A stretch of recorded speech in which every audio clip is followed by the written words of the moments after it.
In the figure given, line C is a diameter of the circle and parallel to line B. The distance between lines B and C is 2.5.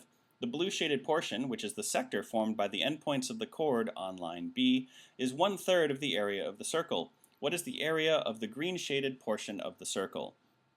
So this one forces us to use several aspects of circles and triangles to solve these things, and of parallel lines. Some of the things that we can figure out right away, if this angle is 108 because of the property of vertical angles, this angle is also 108.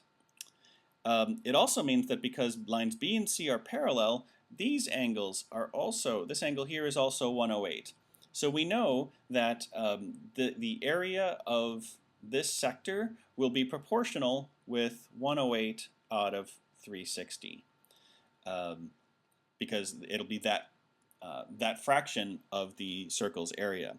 And so, of course, if we reduce 108 out of 360, we can divide the numerator and the denominator by 36 over 36.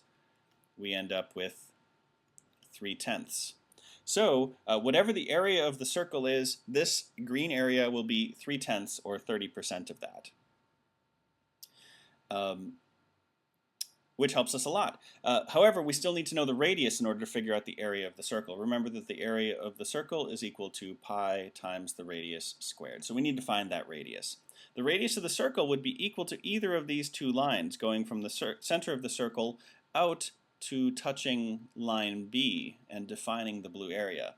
One thing we can see is that that actually creates an isosceles triangle if we go from the center of the circle to line B. I'm going to use another color here. If we draw this line in here,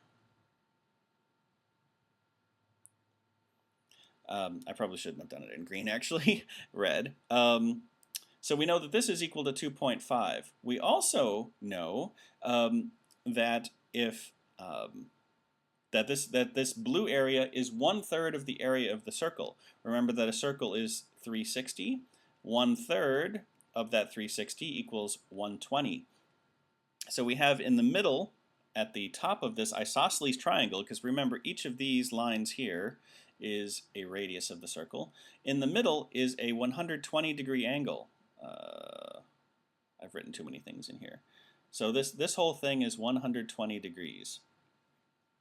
Which means that if we were to bisect this triangle, this isosceles triangle, into two smaller triangles, each of these smaller angles would be 60 degrees. Oh, I don't want that. So this one is 60, and this one is also 60. Now, since this is a 60-degree angle, and then this here is a 90-degree angle, we are left with a 30-60-90 triangle. And you may remember that through the special properties of these triangles, if this is a 60, and this is a 30, even though the picture doesn't really look like it, remember that the ratios of the sides, whatever's opposite the 30-degree angle is x, opposite the 60-degree angle is x times the square root of 3, and the hypotenuse is 2x. We have the angle opposite the side opposite the 30-degree angle. We know that this equals 2.5. We were given that in the diagram. Therefore, the hypotenuse, which is the same thing as the radius of the circle, is equal to twice that. So we know that the radius of the circle is 5. Therefore, we now know that the area of the circle is pi, so pi times the radius squared equals pi times that radius squared. So the radius is 5, so pi times 25, or just 25 pi. And we know that the area of the green shaded area will be 3/10 of that. So 1/10 of 25 pi would be 2.5 pi.